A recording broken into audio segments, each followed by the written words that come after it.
Shadow of the Erdtree introduced all kinds of brand new meta weapons and builds, but some would still argue that the old meta weapons, i.e. the Blasphemous Blade and Rivers of Blood, are miles better than the new weapons that we got in the DLC. And of course today we're going to be taking the top 5 weapons from the base game, in my opinion, and we're going to be creating the best updated builds for each of those weapons to see truly how devastating they actually are. So without wasting any more of your time, let's just jump straight into these crazy builds. Now we're going to keep this video short and snappy for you guys because I'm fully aware that you have probably used all 5 of the weapons I'm about to show you. Wanna see me run to that mountain and back?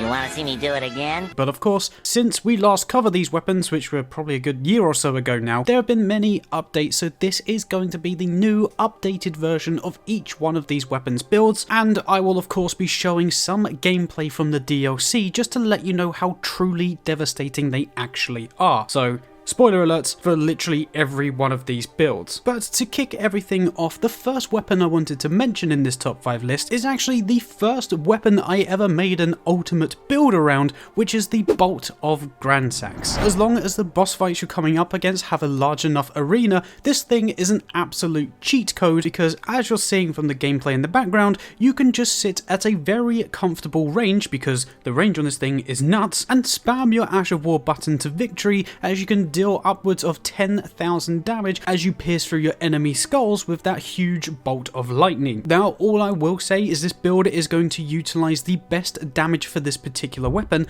but this weapon is best utilized in an Ancient Draconic build because this is of course a great weapon to have as your main, whilst you've got other spells like Ancient Dragon Lightning Strike and even the brand new Knight's Lightning Spear as backup to go along with that Ancient Dragon Lightning theme. But again, like I mentioned, I'm purely focusing on the weapon itself, and if you want to do the same and mimic the damage that it's currently doing in the background, here are the stats for that, which as you can see we've got 50 points into Vigor, 15 Mind, 21 Endurance, 20 Strength, 70 Dexterity, 10 Intelligence, 33 Faith, and then 10 Arcane. Dexterity is actually going to be the best scaling stat both for the weapon itself as well as the Ash of War, as it does not get any buffs from Faith, although it would make sense to because it's a lightning attack. It actually doesn't get any buffs from Faith at all, but the 33 Faith is there so that we can run both Golden Vow and the Howl of Shibiri, and of course it is a level 150 character, which is going to be the staple for all of the builds in this video. But along with those stats you can also run these talismans, and again feel free to pause the video and jot these down because where we're going to be spamming the absolute hell out of the Ash of War, the Shard of Alexander is going to be our best friend in that case, as we get a constant plus 15% extra damage boost, but the Ash of War is also chargeable, meaning we also get the extra damage from Godfrey's icon, and then again where it's going to be lightning damage, and pretty much every attack with this weapon does lightning damage, we constantly have a plus 12% boost to our damage output when we run the Lightning Scorpion charm, and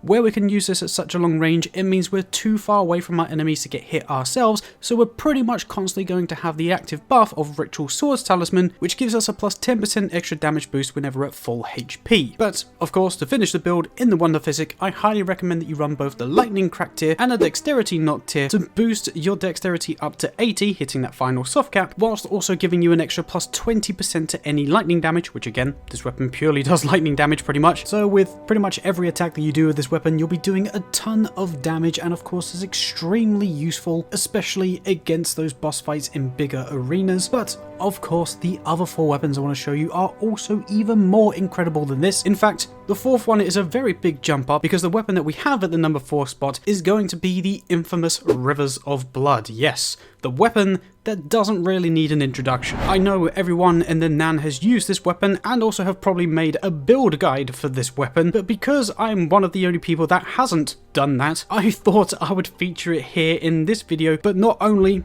was I doing it for that reason, this weapon still destroys pretty much everything, even though throughout the course of Elden Ring's life cycle this thing has been nerfed multiple times. It still is possibly one of the best single-handed bleed weapons in the game, obviously being up there with things like the Blood Fiend's Arm and of course Mogren's Sacred Spear for damage output, but it of course gets a whole bunch of style points, being a super cool katana, and as I just mentioned, there is one of the highest damaging single wielding weapons weapons, and that's mainly down to its insane Ash of War. So again, this is a weapon where if you just want to spam your L2 or LT button, you're pretty much going to win, because not only will you be doing thousands of damage with that base attack itself, it also deals additional bleed damage, which the weapon already had a good amount of to begin with, and it can be scaled with your arcane stat, which just allows you to do the crazy damage you're seeing in the background. So if you want to mimic that damage, feel free to use these stats. Again, it's a level 150 character, where we will have 50 points worth of vigor, 10 mind, 21 endurance, 12 strength, 43 dexterity, 10 intelligence, 33 faith, and then 50 arcane. And then once you've got those stats applied to your character, you can then apply these following talismans, because this time round, where the Ash of War is actually a very quick free-flowing Ash of War with 3 stages available, so basically you can chain 3 attacks together, that will actually proc successive damage buffs that the game has to offer. So running things like Millicent's Prosthesis along with Rotten Winged Insignia is extremely good for this build, as both of them will be buffing our attacks as long as we keep piling the pressure on our enemies. But in particular, Millicent's Prosthesis also gives a +5 to dexterity, which boosts our base AR, which again is just fantastic. And then we can also utilize the Shard of Alexander once again, because yep, where we're spamming the Ash of War, we'll get a +15% extra damage whenever we do that. And then just to finish it off, we can use the Lord of Blood's Exaltation, because again, whenever a bleed proc occurs, which is essentially every use of the Ash of War, we will then be given a +20% extra damage for the next 30 seconds, and that can also be stacked on top of the white mask that you see me using in the background, which will give a further +10% damage output again whenever a bleed proc occurs. But to finalize the build in the Wonder Physic, I highly recommend you use the Flame Shrouding Crack tier as well as the Thorny Crack tier. With the Thorny Crack tier, we'll have 3 boosts of successive damage output, which is just insane. But then the Flame Shrouding Crack tier is there to make the Rivers of Blood still viable against enemies that don't bleed, because of course it's kind of a given that the Rivers of Blood will be good against anybody that can bleed, which is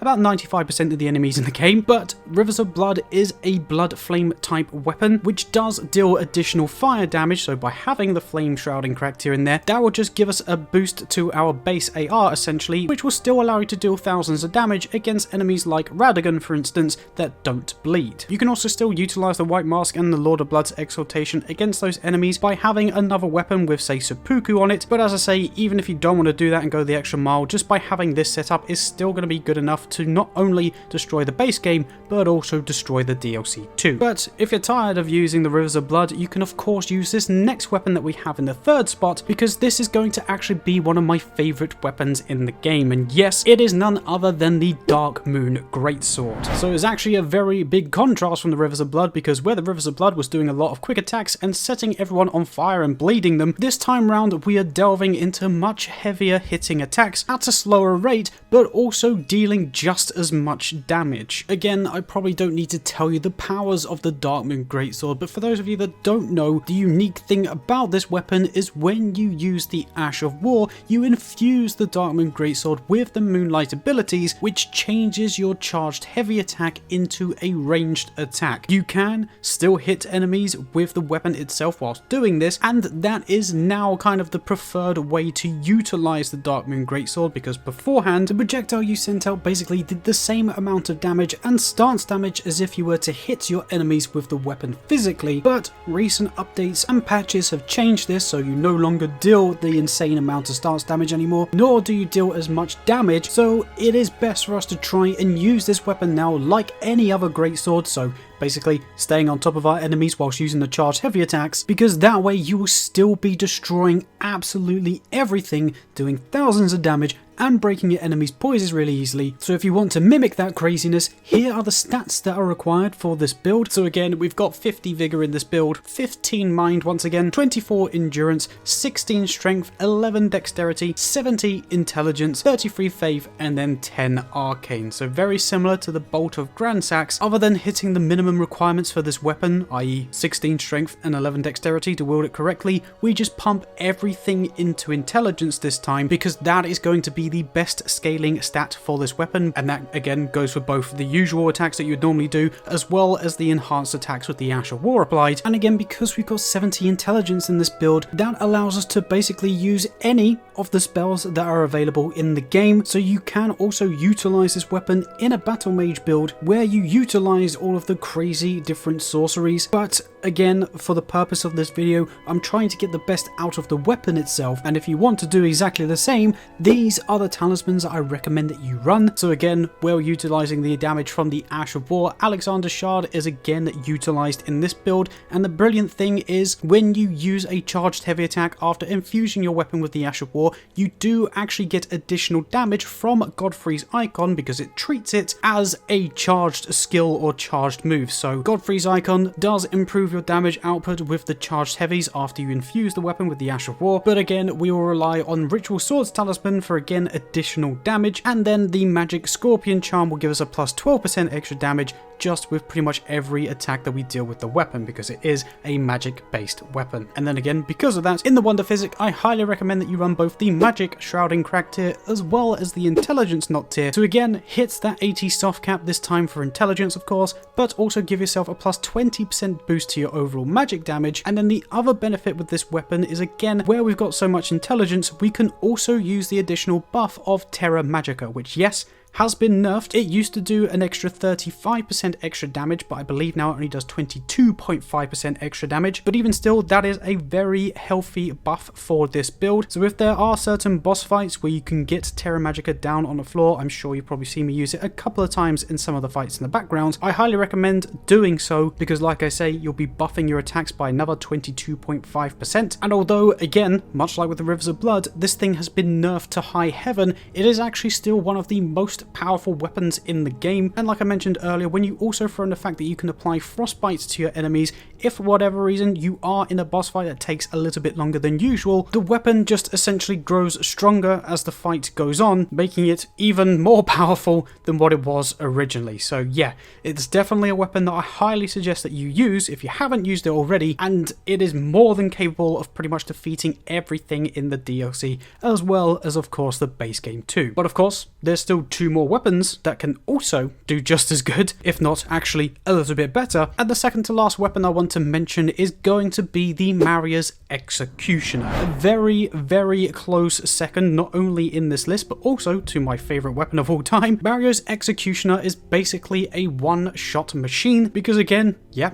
you guessed it, we're spamming a very, very powerful Ash of War with this weapon, this time being Eocade's Dancing Blade, which basically turns your weapon into a corkscrew, spinning said corkscrew through the corpse of your enemies, dealing many, many attacks in very quick succession, which again obviously procs certain effects like successive damage output, and it is also a magic-based attack. So of course, with the right buffs active and the right setup, this thing is capable of doing upwards of 20, even 30,000 damage in certain scenarios, especially in the DLC, and it is certainly more than capable of one-shotting majority of bosses, which you are probably going to be seeing in the background. This thing truly is an absolute beast, and if you haven't used it, just go and get it and go and use it because you're really missing out. And then once you have obtained this weapon, make sure you use these following stats. And again, you guessed it, we've got 50 points into our vigor, 16 mind, 23 endurance, 50 strength,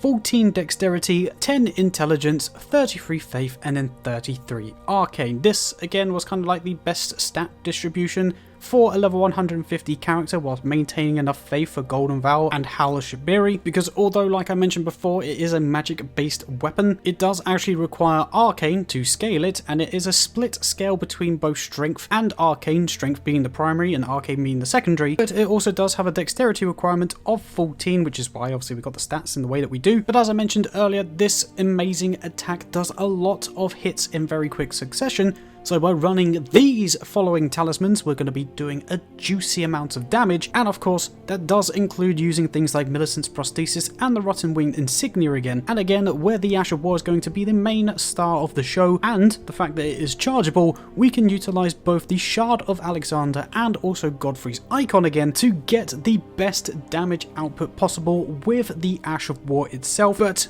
again, much like with the Dark Moon Greatsword, this weapon is a greatsword, so can be used outside of just spamming the Ash of War and still does a considerable amount of damage, so it's not necessarily just relying on the Ash of War to deal its insane amount of damage, which of course makes it a better option compared to things like the Bolt of Grantax from earlier. But either way, you're still going to boost your overall damage output by using the Wonder Physic combination of both the Strength Knot tier and the Thorny Crack tier once again, because with the Strength Knot tier you'll hit 60 strength, which is again the first soft cap in that particular stat, but you will also get the third boost in successive damage from the Thorny Crack tier, which of course is brilliant, especially for the Ash of War, and that is mainly how we are doing so much damage with said Ash of War. And as I said earlier, if you haven't used this weapon, go and get it now. But of course that leaves us with one final weapon, the kind of best weapon, if you will, from the base game. I'm going to give you about 3 seconds to guess what it is.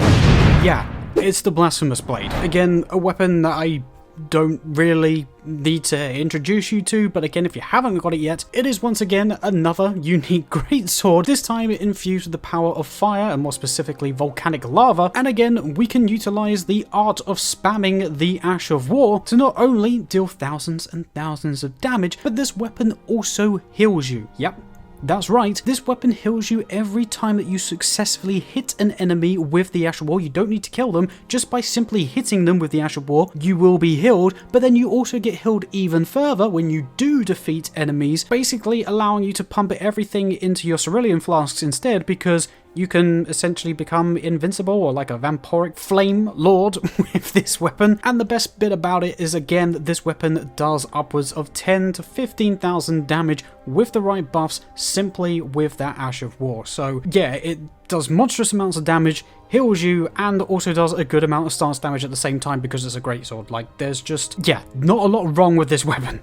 But again, if you want to mimic the silly damage that we're doing with this weapon, here are the stats for the character. And again, yep, you guessed it, it's 50 vigor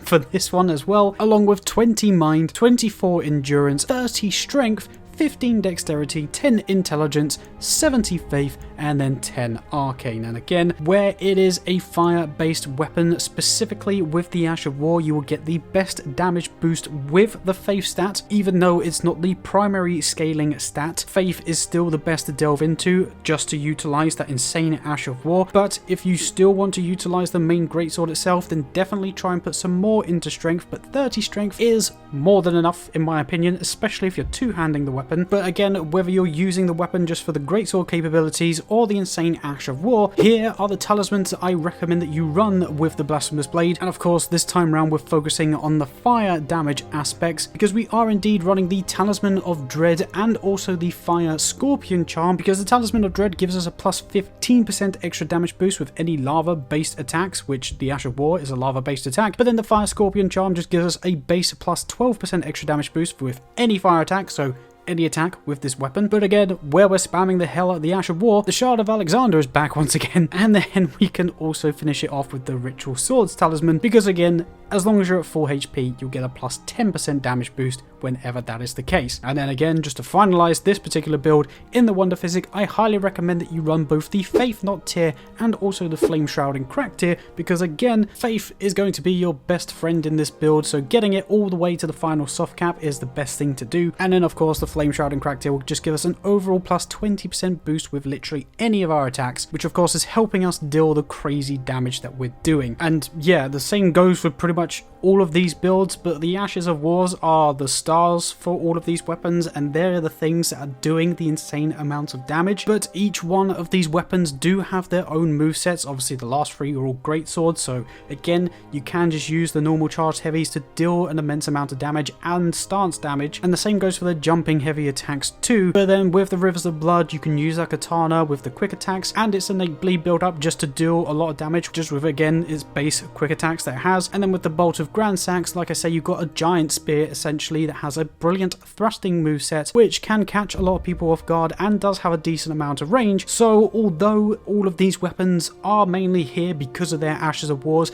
their base movesets are still very good, so you're not missing out whilst traversing in between boss arenas and exploring the various lands between or Shadow Realm areas, because all of these weapons are going to be viable in pretty much any scenario. But then of course, if you're up against someone who's weak to fire, like the brand new Shadow Tree avatar, you can delve into things like the Blasphemous Blade, because of course that's going to be much better than something like the Bolt of Grandsax or the Darkmoon Greatsword, but they will still hold their own and deal thousands of damage. So realistically, it's up to you and up to how you want to play, and pretty much any of these weapons and builds are going to be good enough. And just before I sign off the video, because I can already see you screaming and shouting, and hopefully future me has put this as like a different tag or segment in the video and timestamped it, but the armor sets that I was wearing throughout this video, just to keep it fair and just show the damage of the weapon, was the Rakshasa armor. So yes, this armor does boost your overall damage output by plus 8% as long as you're wearing the full set, but as you probably saw in the Rivers of Blood footage, I was using the white mask instead of the Rakshasa mask because that gives a plus 10% boost, which is of course